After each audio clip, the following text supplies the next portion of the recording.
ინფორმაცია და კომუნიკაცია, პროფესიული, სამეცნიერო და ტექნიკური, საფინანსო და სადაზღვეო საქმიანობები, ტრანსპორტი, დასაწყობება, მშენებლობა.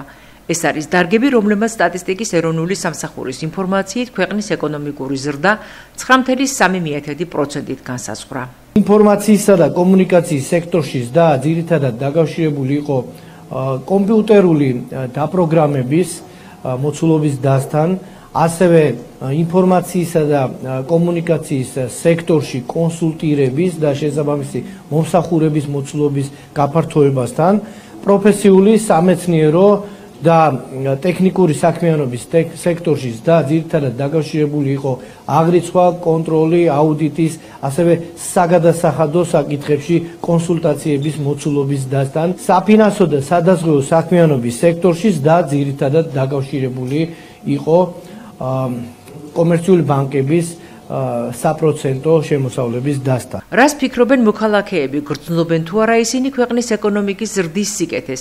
ამ კითხვით სპექტრმა ქუჩაში შემთხვევითობის პრინციპით ადგილობრივები გამოკითხა. წამლებს შევიდო მეტად მამასის ხარ. არ 450 ლარი და ისიც წამართა 900 ლარი იღებდა 2 წელს, მაგრამ არ ყოფნის. გადაღებას ბევრი უნდა, ამ თავს ბევრი უნდა რა გქო.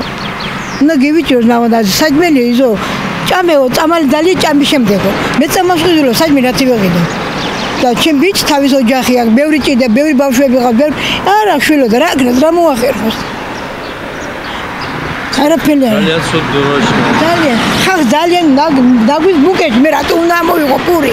ვისიგულობის, არ მიშრომია და არ მიწვალებია, 4 წელიწადი ვისავლე. ვისთვის ვისავლე? რომ მოხუცდებოდი, უნდა თავრობა უნდა მომხმარებოდა. ეხლა აღარ შემიძლია და არ უნდა არ მოიხედო ამ ხალხისკენ. მარტო მე რო დაგიჩემებია. ყველაფერი უნდა ვაცალოთ. ასე გვიან, არაფერი არ შედებულა. არც ადრე. საშუალო ზომებს ყველაფერი უნდა დავუკვირდებაროთ და ნორმალურ ფარგლებში ყველაფერი თავის საქმე უნდა ვაკეთოთ. მაშინ არის ეკონომიკაც და მაშინ არის ყველაფერს. კორუფცია აღარ იქნება იმ შემთხვევაში თუ ერთმანეთს ხელს არ შეუშლია. გულისხმობთ უკვე ვიზედაც არის საუბარი. ამიტომ ყველაფერი დალაგდება შეძლები და გვარად.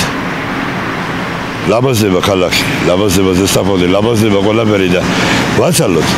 ამასთან ეკონომიკაც მოძლიერდება. რა შემიძლია რო გითხრათ, მე საბჭოთა კავშირში დაბადებული ადამიანი ვარ და სტატისტიკის მაინც არ მჯერავს.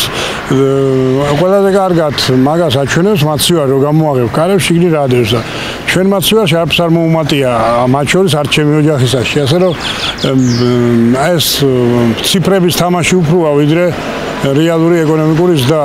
მაგალითად წინა თვეში ბიზნა ივანიშვილი მაგ რაღაც ქონებები გადმოიტანა, რომელიც ამათმა ინვესტიციებად გააფორმეს და ბუნებრივია ამან გაზარდა ეკონომიკა, მაგრამ რეალურად მე ყოველ შემთხვევაში ვერაფერს ვერ ვიზნე. თქმა უნდა ეთყობა, თუ მოსახლე დაინტერესებულია ოჯახი თავის ეკონომიკურ ზრდასთან დაკავშირებით, იქ ყველაფერი კარგად იქნება. მე თბილისში გაზრდილი ვარ, მაგრამ ყველაფერი მყავს ოჯახში. მე დღეს არ მიჭირს. ყველაფერი აბსოლუტურად. ხორცს არ მივირთმევ, არანაირს ვეგეტარიანელი ვარ, მაგრამ ყველაფერი მყავს და ძლიერი ვარ. სტუმარი რომ მომივიდეს, გარეთ არ გავალ არაფერს. ამ დროს ვიოლინოს უკრავ და ვასიამოვნებ ყველას. საქსტატის მონაცემებით 2025 წლის პირველ 2 თვეში მთლიანი შიდა პროდუქტის ზრდა 9.4% შეადგინა.